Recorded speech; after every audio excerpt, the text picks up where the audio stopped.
Let me read to you a passage from the 6th chapter of St. Matthew's Gospel, verses 25 to 34.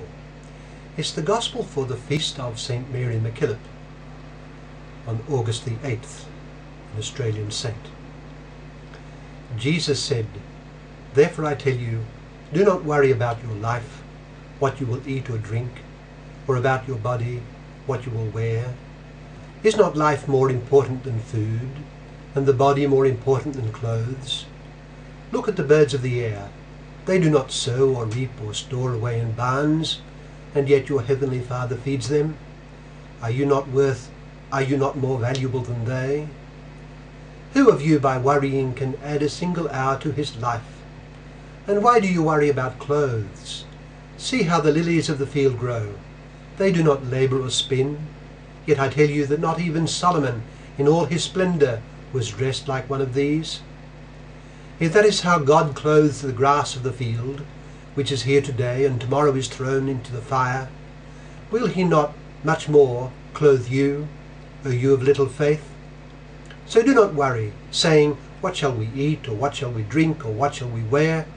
For the pagans run after all these things, and your heavenly Father knows that you need them. But seek first his kingdom and his righteousness, and all these things will be given to you as well. Therefore do not worry about tomorrow, for tomorrow will worry about itself. Each day has enough trouble of its own."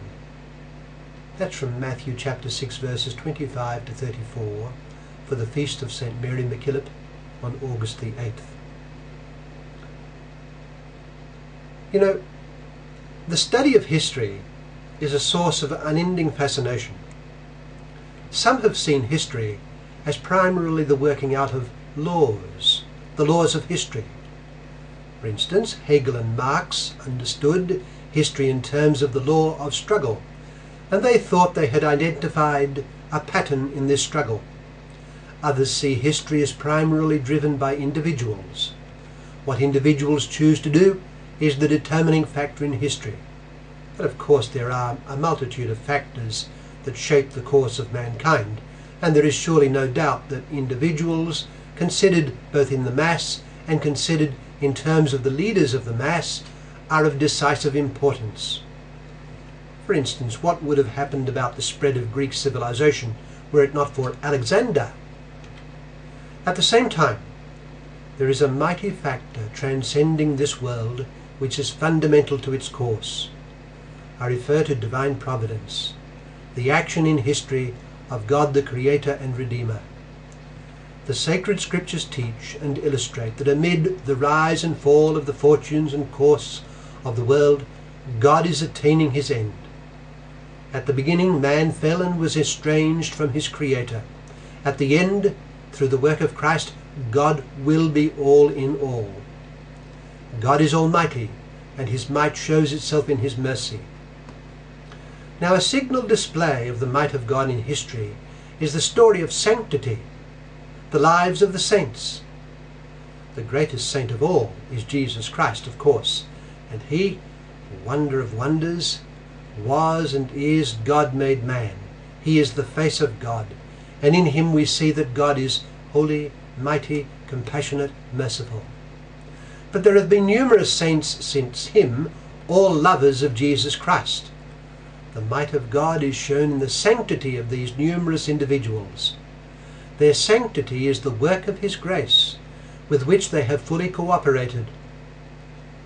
An example is afforded us in the life of Mary MacKillop, early Australian.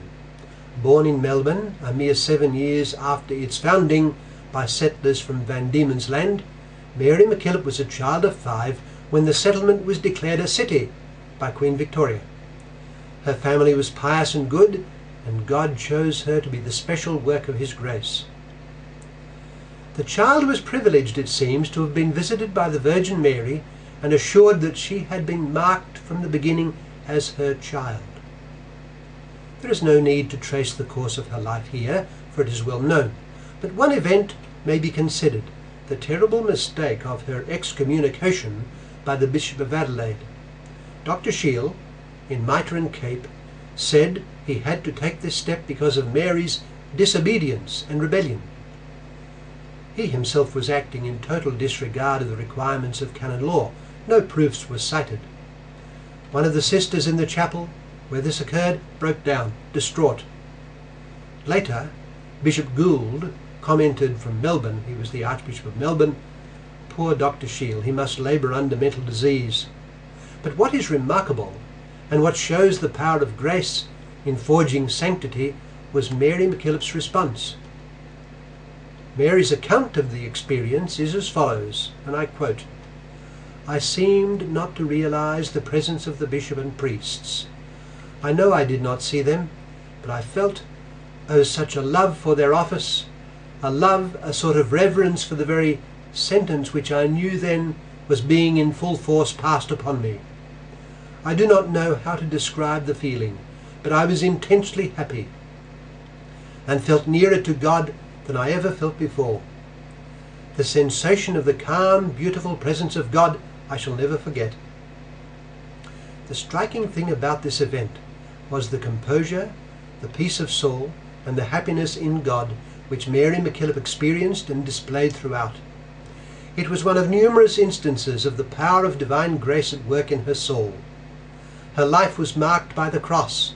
Her name in religion was Mary of the Cross. The cross was her means of fruitfulness, and in carrying the cross she attained joy in this life and eternal happiness in the next.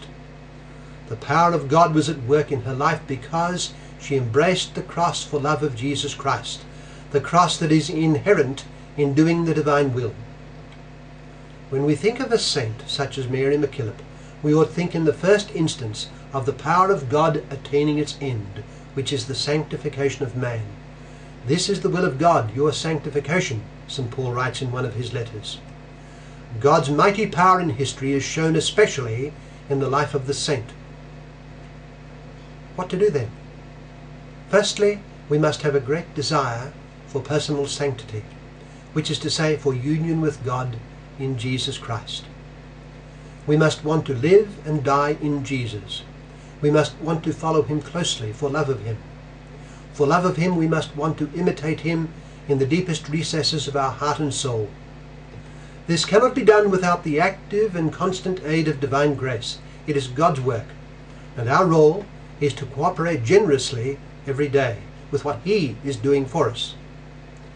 Let us ask St. Mary MacKillop to intercede for us before the throne of God, that we, each of us, will cooperate generously with the powerful and beautiful plan of God in our regard, to ensure that his will in us is done.